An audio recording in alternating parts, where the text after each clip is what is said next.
Lecture du livre Patriarches et prophètes d'Ellen White. Chapitre 16. Jacob et Ésaü. Jacob et Ésaü, les fils jumeaux d'Isaac et de Rebecca, présentaient dans leur caractère et dans leur vie un contraste frappant. Dès avant leur naissance, cette dissemblance avait été annoncée aux parents par un ange. En réponse à la prière angoissée de Rebecca, celle-ci avait appris qu'elle donnerait le jour à 2 fils qui seraient ancêtres de 2 grands peuples et que le plus jeune aurait la prééminence. Ésaü grandit dans l'amour des plaisirs égoïstes et l'esprit absorbé par les choses de la vie présente. Impatient, sans frein, grand amateur de la chasse, il mettait sa joie à courir les aventures et fut de bonne heure un chasseur de profession. Il était le favori de son père. Ce berger pacifique et paisible était ravi de la vigueur et de l'audace de ce fils aîné qui parcourait monts et déserts et lui rapportait les produits de sa richesse avec le récit de ses exploits. Jacob, méditatif, diligent et soucieux, plus préoccupé de l'avenir que du présent, préférait le séjour au foyer, le soin des troupeaux et la culture du sol.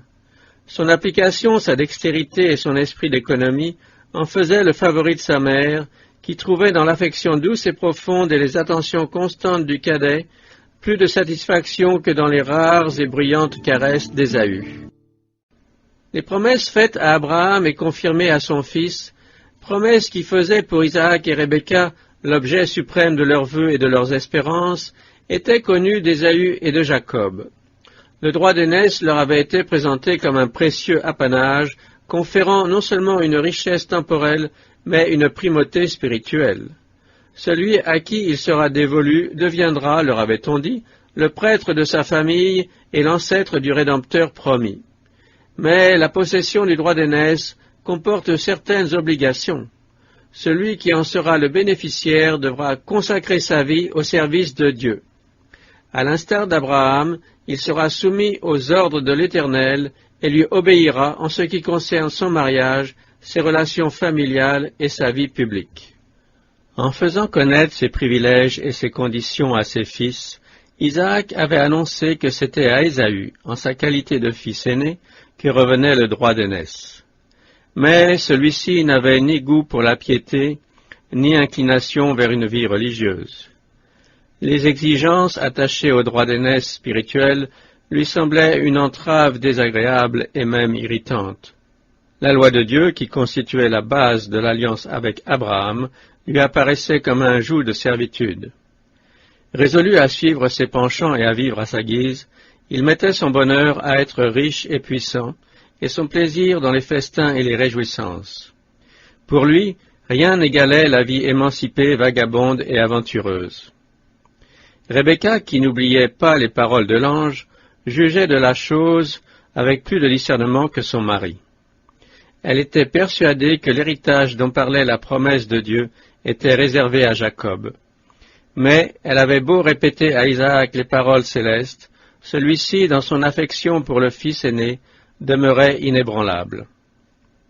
Instruit par la mère, le fils cadet avait connaissance de la révélation divine qui lui attribuait le droit d'aînesse, et il désirait vivement en posséder les ineffables privilèges. Ce n'étaient pas les richesses temporelles qu'il convoitait, mais les bénédictions spirituelles. Communier avec Dieu comme Abraham le juste, présenter au nom de sa famille le sacrifice expiatoire, devenir l'ancêtre du peuple élu et du Messie promis, posséder l'immortel héritage. En un mot, goûter les prérogatives et les honneurs compris dans l'alliance avec Dieu.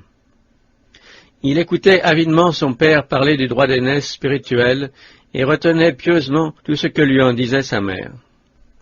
Ce sujet occupait jour et nuit ses pensées et devint la suprême ambition de sa vie. Cependant, tout en plaçant les biens éternels au-dessus des biens terrestres, Jacob ne possédait pas une connaissance personnelle du Dieu qu'il révérait. Son cœur n'avait pas été renouvelé par la grâce divine. Craignant que la promesse le concernant ne s'accomplisse pas tant qu'Ésaü conserverait les droits du premier-né, il s'ingéniait à découvrir le moyen de s'approprier ce trésor tant convoité que son frère tenait en si petite estime. Un jour, Ésaü revient de la chasse, harassé de fatigue. Il trouve Jacob occupé à préparer un potage et lui demande de lui en offrir une portion. Celui-ci, toujours obsédé par la même pensée, saisit l'occasion et pose à Ésaü comme condition de lui céder en retour le droit d'aînesse. « Voici que je m'en vais mourir, s'écrie le chasseur insouciant et viveur. À quoi me servirait mon droit d'aînesse ? Quelques instants lui suffiraient pour se préparer à manger dans la tente de son père. Mais en échange d'un plat, il renonce à ce droit d'aînesse et confirme cette aliénation par un serment. Pour satisfaire un caprice momentané, il troque froidement le glorieux héritage que Dieu a promis à ses pères. Prêt à sacrifier les choses célestes à celles de la terre, à échanger un bien futur contre un plaisir passager, il montre que pour lui le présent prime tout. C'est ainsi qu'Ésaü méprisa le droit d'aînesse. En abandonnant ce précieux patrimoine, il ressent même une espèce de soulagement. Maintenant, devant lui, la route est libre. Il peut agir comme bon lui semble.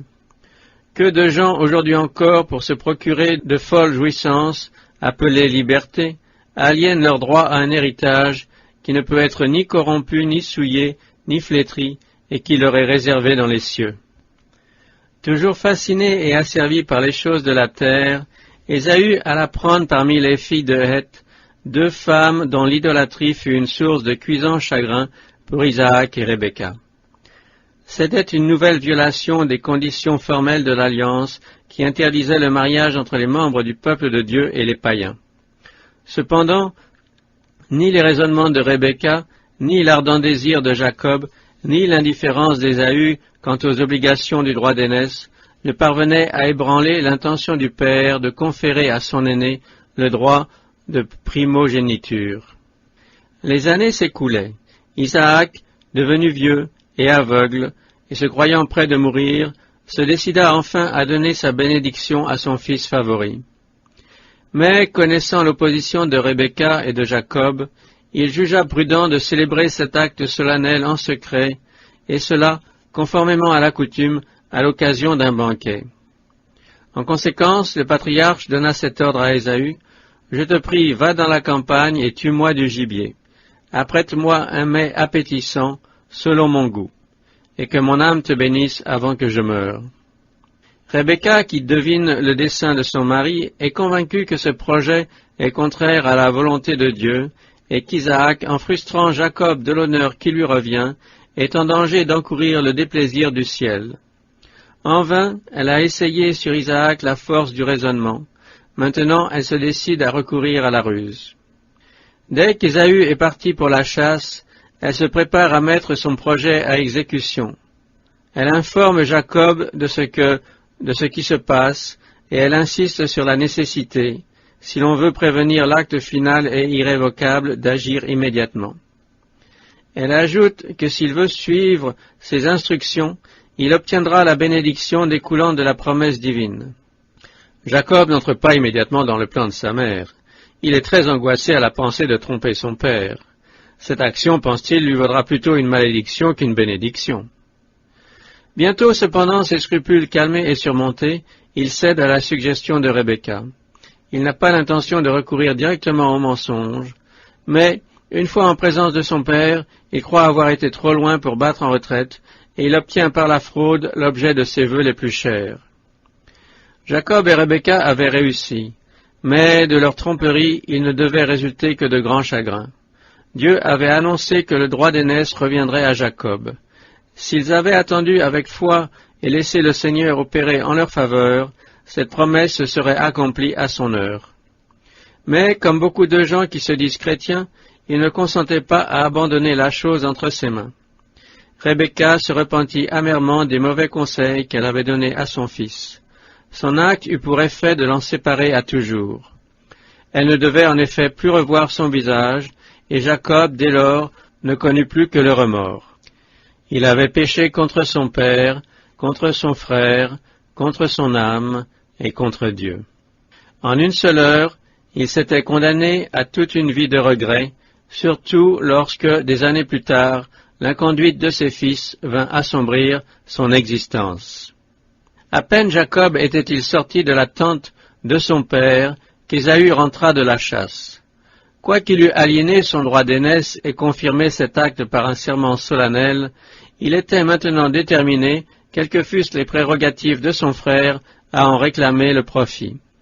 Aux grâces spirituelles du droit d'aînesse se rattachaient des bienfaits d'ordre temporel, tels que la primauté et une double part dans l'héritage paternel, les seuls qu'Ésaü put apprécier.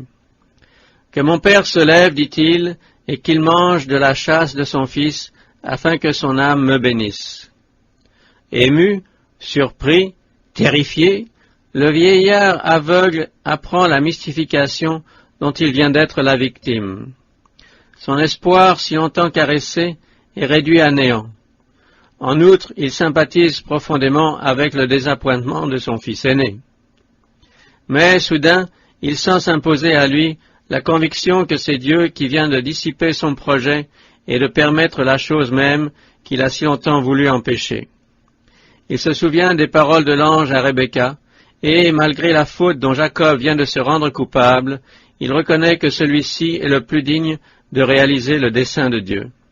Du reste, en bénissant Jacob, n'a-t-il pas ressenti en lui la puissance de l'Esprit divin? En présence de tous ces faits, il ratifie la bénédiction qu'il a tout à l'heure inconsciemment donnée à Jacob. « Je l'ai béni, ainsi donc il sera béni. » Ésaü avait fait peu de cas de la bénédiction tant qu'elle semblait à sa portée. Maintenant qu'elle lui échappe pour toujours, il la désire de toute la puissance de sa nature impulsive et passionnée. Sa douleur, mêlée de rage, éclate en un cri amer et terrible. « Bénis-moi, moi aussi, mon Père. N'as-tu point réservé une bénédiction pour moi ?» Hélas, la promesse donnée ne pouvait être rappelée. Le droit d'aînesse, follement abandonné par lui, ne pouvait plus être récupéré. Pour un plat, pour la satisfaction momentanée d'un appétit qui n'avait jamais connu de frein, Ésaü a vendu son héritage, et maintenant qu'il reconnaît sa folie, il est trop tard. Voulant obtenir la bénédiction paternelle, il fut repoussé, car, bien qu'il l'eût demandé avec larmes, il ne put faire changer son père de résolution. Ésaü n'était pas exclu de la grâce divine qui s'obtient par la conversion, mais le droit d'aînesse ne pouvait plus lui échoir. D'ailleurs, il ne désirait pas se réconcilier avec Dieu. Sa douleur était due non au sentiment de ses péchés, mais aux conséquences de ceux-ci. Ésaü, que l'Écriture appelle un profane, représente ceux qui mésestiment la rédemption acquise par Jésus-Christ et qui sont prêts à sacrifier l'héritage du ciel au bien périssable de la terre. Des multitudes de gens vivent pour le présent sans accorder une pensée ni une préoccupation à l'avenir. Avec Ésaü, il répète « Mangeons et buvons, car demain nous mourrons ». On se laisse guider par ses inclinations. On préfère renoncer aux perspectives éternelles plutôt que de s'imposer quelques restrictions. Devant le choix entre les satisfactions corporelles et les joies du ciel, ce sont les premières qui l'emportent, tandis que Dieu et l'éternité sont écartés et virtuellement méprisés. Même parmi ceux qui se disent chrétiens, que de gens se cramponnent à des plaisirs qui nuisent à leur santé et annihilent les sentiments délicats de leur âme. Combien même s'offensent lorsqu'on leur présente le devoir de se purifier de toute souillure de la chair et de l'esprit et d'achever leur sanctification dans la crainte de Dieu. Ne pouvant concilier ces jouissances dangereuses avec la marche vers le ciel, ils ont conclu que le chemin qui mène à la vie est trop étroit et préfèrent y renoncer. Ainsi, un grand nombre de personnes échangent leurs droits d'aînesse contre des plaisirs enivrants. Pour des satisfactions passagères, pour des voluptés débilitantes et abrutissantes, on sacrifie sa santé, on affaiblit ses facultés mentales, on renonce même au ciel. Ésaü comprit trop tard qu'il avait fait un marché stupide. Il en sera de même au dernier jour pour des multitudes qui, en échange d'appâts sensuels, auront renoncé à leur droit de cité dans un monde meilleur.